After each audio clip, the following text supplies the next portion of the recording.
Such a privilege now to invite Daniela Bunch to share some words.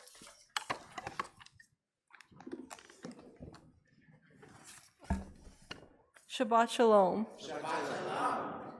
This week's Parsha is Parshat Vayera. Parshat Vayera continues the story of the Israelites in Egypt.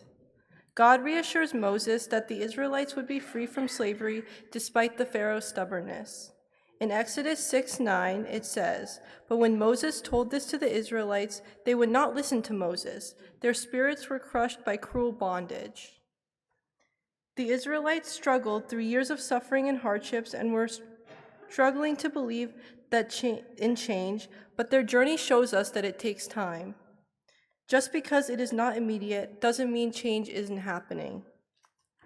People today can sometimes feel discouraged, but whether it's academic, in a relationship, or a personal goal, these challenges can weigh heavily on us.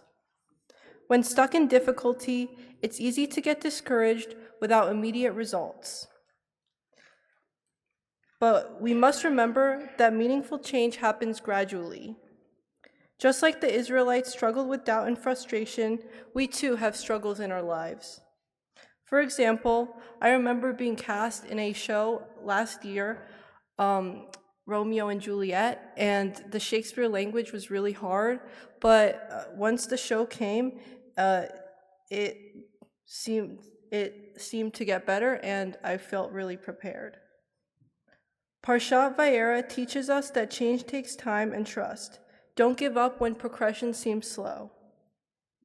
Progress is a process, not an event. Small steps matter in achieving long-term success. It's important that we strive to be patient with ourselves and trust in the small efforts. It's such a gift to invite Aaron Spetter-Goldstein to come on up and share his words of Torah. Aaron, thank you.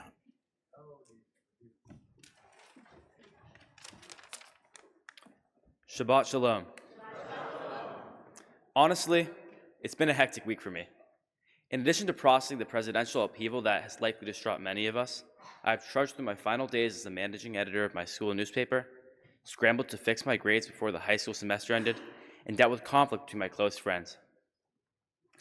Considering the stress I've been feeling from everything going on, I've been fortunate to have a supportive community here at Temple Emmanuel. Since my family joined Emmanuel 10 years ago, it has been a valuable resource from which I've been able to find a sense of community and belonging.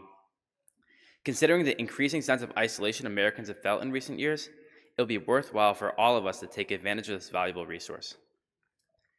When I was younger, my life was defined by two institutions: John Ward Elementary School and Temple Emmanuel Religious School. Every Thursday, about a dozen other kids and I walked from Ward to here. I didn't think much of it at the time, but since then, I've come to recognize it as a valuable social asset. My three closest friends today all went to Ward and Emmanuel alongside me 10 years ago. If it wasn't apparent already, I no longer go to Ward. However, by helping out with the Teen Advisory Board and leading our Temple's chapter of Jewish Youth Climate Movement, my friends and I have all stayed involved at Emmanuel and stayed close with each other long past our times of learning at the religious school. By maintaining my involvement at Emmanuel, I've come to appreciate the valuable resources synagogue offers. If you're dealing with a tough situation, our rabbis are always there to pass on their wisdom. I can also pledge that the synagogue is there for you in times of grief because of the support it has offered my family when my grandparents passed away. Unlike in other spaces people may choose to seek out, SoulCycle or Facebook, we here at Emmanuel are all united by our collective Jewish heritage. As a result, the synagogue keeps us united against any storm we may face, personal or collective. Anti-Semitism is a struggle we have been dealing with since long before one of our most powerful men in the world did a salute reminiscent of the Nazis at a presidential inauguration. Thankfully, our greatest tool in fighting is right here. It is only together that we Jews can stand strong against anti-Semitism. It is only in communities like this that we can stand, and it is only in communities like this that we can come together. But here's the catch. We can only reap the benefits of our community, social, emotional, educational, or otherwise, if we engage with it. In fact, the community can only stay as strong and vibrant as it is when we engage with it.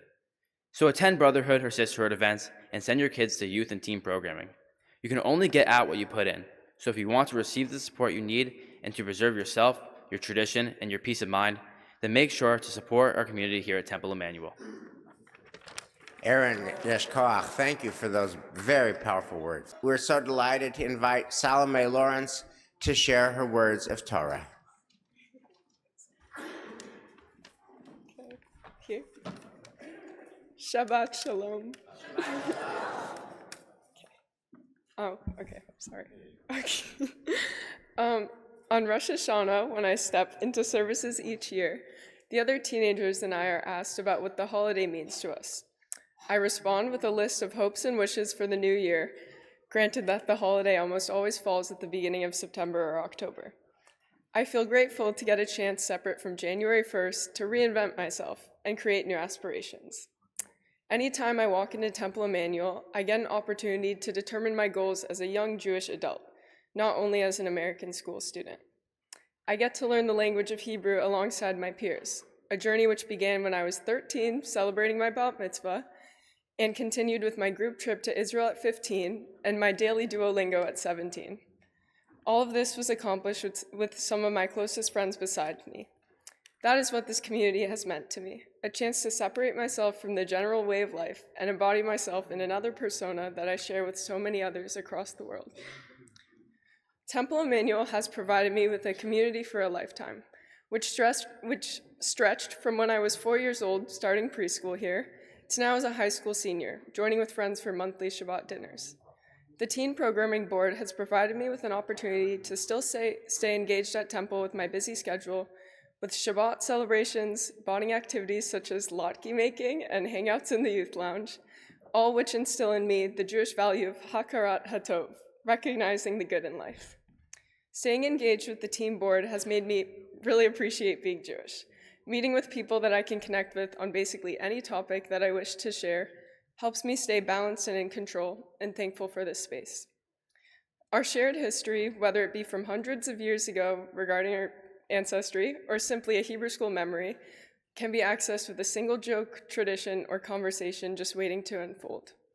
Throughout my life, Temple Emmanuel will always be present, and in my future, I will search for people around the world, like the ones I've met here, to embrace all of the skills I've learned about appreciating my religion and embracing my identity. There's comfort in knowing that if I go looking for people with similar backgrounds, I'm now confident I'll be able to find them, regardless of my distance from home, from now through my future. Temple Emmanuel will always be my home.